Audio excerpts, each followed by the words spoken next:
আসসালামু আলাইকুম। প্রথমে স্মরণ করতেছি আমাদের শহীদ আবু সাইদ ভাইকে, শহীদ মুগ্ধ ভাইকে এবং অজানা অসংখ্য অসংখ্য শহীদ ভাইদেরকে, যারা আমাদেরকে এ যুদ্ধের সময়ে, এ কষ্টের সময়ে আমাদেরকে টাকা পয়সা, শ্রম, জীবন, রক্ত যত কিছু আছে সব কিছু দিয়ে সাহায্য করেছে।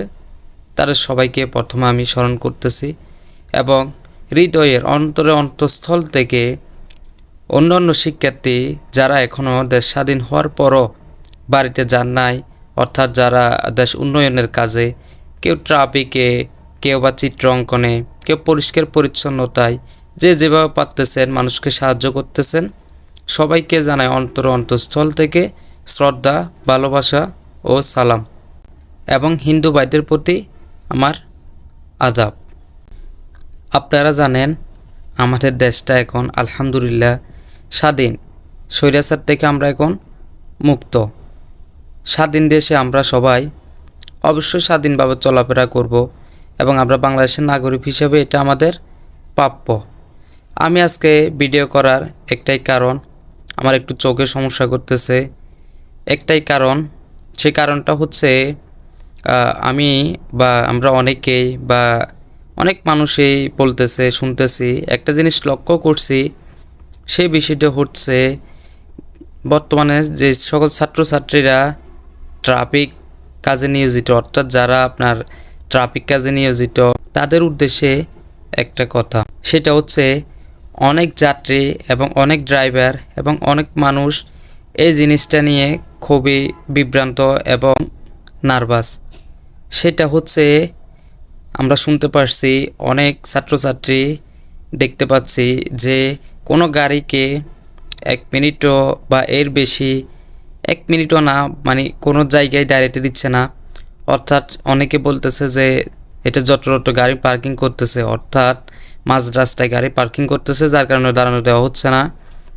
এটার পাশাপাশিও শোনা যাচ্ছে অনেক শিক্ষার্থী মাঝ রাস্তায় না, বরং যেখানে যেখানে মেন প্রতিষ্ঠান, অর্থাৎ আমাদের যে টার্মিনালগুলো বা কাউন্টার রয়েছে ওইখানে পর্যন্ত দাঁড়াতে দিচ্ছে না। অর্থাৎ অনেক মানুষে কমেন্ট করতেছে, যার কারণে আমি এটা আসলে বলা না হলে এসে আমার বলা উচিত না, কারণ আমি এসব বিষয়ে আমার কোনো সাধারণ জ্ঞানই নাই এবং তার পাশাপাশি আমি এসবগুলো খুব কমই বুঝি। তবে আমি জাস্ট ওনাদের কথা অনুযায়ী আমি আপনাদের ছাত্রদেরকে, যেহেতু আমি একজন ছাত্র এবং আমিও এসব কাজে নিয়োজিত আছি, ওই কারণে বলতেছি যে সকল ছাত্রদেরকে উদ্দেশ্য বা ছাত্রীদেরকে উদ্দেশ্য করে বলতেছি, আপনারা সর্বোচ্চ 1 হইতে 2 মিনিট হইলেও সকল ড্রাইভারদেরকে সুযোগ দিবেন, অর্থাৎ যেন তারা দাঁড়ায়, নির্দিষ্ট একটা দাঁড়ায় আপনার প্যাসেঞ্জার তুলতে পারে এবং নির্দিষ্ট একটা জায়গায় প্যাসেঞ্জার নামাইতে পারে। আপনাদের কাজকে অবশ্যই সেলুট সেলুট সেলুট, হৃদয়ের অন্তঃস্থল থেকে আপনাদেরকে জানাই সম্মান, শ্রদ্ধা, ভালোবাসা। আপনারা যে কাজগুলো করতেছেন তা ইতিহাসের পাতায় দৃষ্টান্ত হিসেবে থেকে যাবে। অবশ্যই আপনাদের কাজগুলো আমাদের কাছে ভালো লাগে, আমরাও সাপোর্ট করি। আপনারা দেখতে পাচ্ছেন আপনাদের ছাত্রছাত্রীদের পাশে অনেক, বিশেষ করে যুদ্ধের সময়, এই কষ্টের সময় অনেক অভিভাবক, অনেক পরিবার, অনেক মানুষ আপনাদের পাশে দাঁড়িয়েছে। কী কারণে দাঁড়ানোর কারণ একটা, আপনাদের দাবিটা ন্যায্য দাবি এবং আপনাদের এটা শুধু আপনাদের ছাত্রছাত্রী না, এটা আমাদের পরবর্তী প্রজন্ম এবং কি সকল, এটা ন্যায্য অধিকার হওয়ার কারণে সবার, ওই কারণে আপনাদের সাথে সবাই সাপোর্ট করাই আমরা আজকে এ পর্যন্ত এসেছি আলহামদুলিল্লাহ। তো আপনারা সকল ছাত্রছাত্রীর ভাইয়েরা দিনরাত অবিরাম অনেক পরিশ্রম করতেছেন, আমরা দেশবাসী সবাই দেখতেছি। এ পরিশ্রমের ফল ইনশাল্লাহ আমরা একদিন পাবো। ইতিমধ্যে আমাদের দেশটা যে যাই যেটুকু করছে আলহামদুলিল্লাহ অনেক সুন্দর হয়েছে, পরিষ্কার পরিচ্ছন্নতা, ট্রাফিক কন্ট্রোল নিয়ম, তার পাশাপাশি অনেক কিছু আমাদের পরিবর্তন হয়ে গেছে, আলহামদুলিল্লাহ আরও হবে।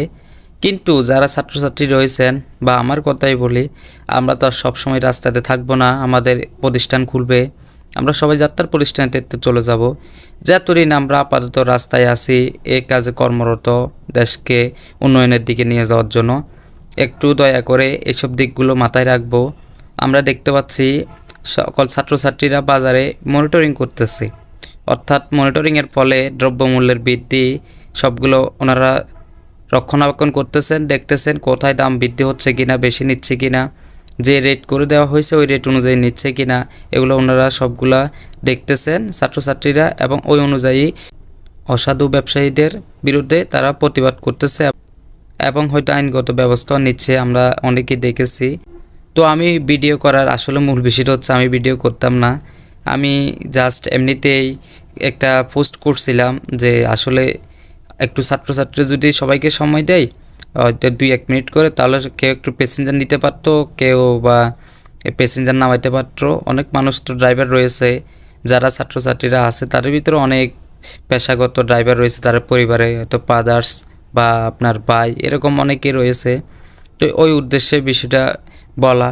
তো আমি যখন একটা পোস্ট করছিলাম, পোস্টে দেখতেছি অনেক মানুষের সহমত পোষণ করছে, বাট কয়েকজনে বলতেছে যে গাড়িওয়ালাদের দোষ, অর্থাৎ ওনারা যেখানে সেখানে গাড়ি থামিয়ে দেয়, দাঁড় করিয়ে দেয়। তো আমি তখন ওনাকে প্রশ্ন করলাম যে দেখেন এটা তো আসলে শুধু ড্রাইভারদের দোষ না, এটা আপনিও আপনার নিজেরও দোষ, আমারও দোষ। কারণ আমরা একটু চিন্তা করি, আমরাই কোথা থেকে উঠতেছি। আমরা তো যখন কোনো বড় গাড়ি দেখি বিশেষ করে, তখন আমরা দৌড়াই উঠে যাই, প্রয়োজন হলে গাড়িতে দাঁড়াই যাব, তবে আমরা দৌড়াই গাড়িতে উঠে যাই। তার পাশাপাশি এমনিতে আমরা যে রিক্সা হইলে তো যেখান থেকে দাঁড়াই উঠে যাই। তা আসলে দোষটা কিন্তু গাড়িওয়ালার পাশাপাশি আমাদেরও রয়েছে। আমাদেরকে যদি একটা নির্দিষ্ট জায়গায় করে দেওয়া হয় বা আমরা যদি একটা নির্দিষ্ট জায়গায় দাঁড়াই, তাহলে অবশ্যই গাড়িগুলোই নির্দিষ্ট জায়গায় আসি দাঁড়াবে এবং ওইখান থেকে প্যাসেঞ্জার নিয়ে যাবে এবং নির্দিষ্ট জায়গায় নামিয়ে দেওয়া হবে। চট্টগ্রাম ভিতরে এমন একটি ঘটনা লক্ষ্য করেছি যে মেডিকেলের সামনে পর্যন্ত গাড়ি দাঁড়াতে দিচ্ছে না, অথচ অনেক এখানে তো রুগী থাকে, তো রুগীদেরকে তো দূরে নিয়ে যাওয়া বা গাড়ির জন্য দাঁড়িয়ে থাকে এটা সম্ভব না, মেডিকেলে ঢুকতে দিচ্ছে না বা দাঁড়াতে দিচ্ছে না। তো এই ছাত্রছাত্রীদেরকে উদ্দেশ্য করে বলতেছি আপনারা এই বিষয়গুলো একটু লক্ষ্য করবেন। আর আমার কথা আসলে আমি ছাত্রছাত্রীদের পক্ষে থেকে বলতেছি, তবে সাধারণ জনগণ হিসেবে আমার থেকে এই জিনিসটা খারাপ লাগছে, এই কারণে বললাম। তবে আপনাদের কাজকে শ্রদ্ধা, রেসপেক্ট, আপনারা এইভাবে এগিয়ে যান দেশের উন্নয়নে, অবশ্যই দেশটা ভালো কিছু হবে এই আশা, এ প্রত্যাশা করতেছি। এবং অনেকে দেখতেছি আমার এই পোস্টের মাধ্যমে অনেকে খারাপ ভাষায় গালাগালি করতেছে, তাদের উদ্দেশ্য বলতেছি দেখেন ভাই, বিষয়টা বুঝেন, একটু বোঝার চেষ্টা করেন, বুঝার পরে দোষটা অপরাধ তার কারো একার হয় না, সব দিক থেকে হয়। তো বুঝার পরে একটু কমেন্ট করবেন, বা ব্যবহার তো বংশের পরিচয়, কে খারাপ ব্যবহার করবেন না, এটা সবাই দেখতেছে। তো আশা করি ছাত্রছাত্রী ভাইরা বুঝতে পারছেন, সবাই বুঝতে পারছেন, সবাই আমাকে ভুল করে ঢেলে মাফ করে দিবেন। আমি ছোট মানুষ, আমি তত কিছু বুঝি না, তবে হালকা পাতলা একটু বললাম।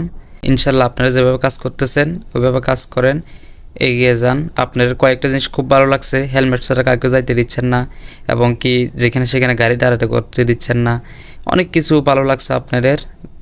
আশা করি এভাবে আমাদের দেশটা সামনের দিকে এগিয়ে যাবে আপনাদের হাত ধরে, এবং পরবর্তী প্রজন্ম আপনাদের কথা ইতিহাসের পাতায় থাকবে, সবাই বলবে আপনাদের কথা।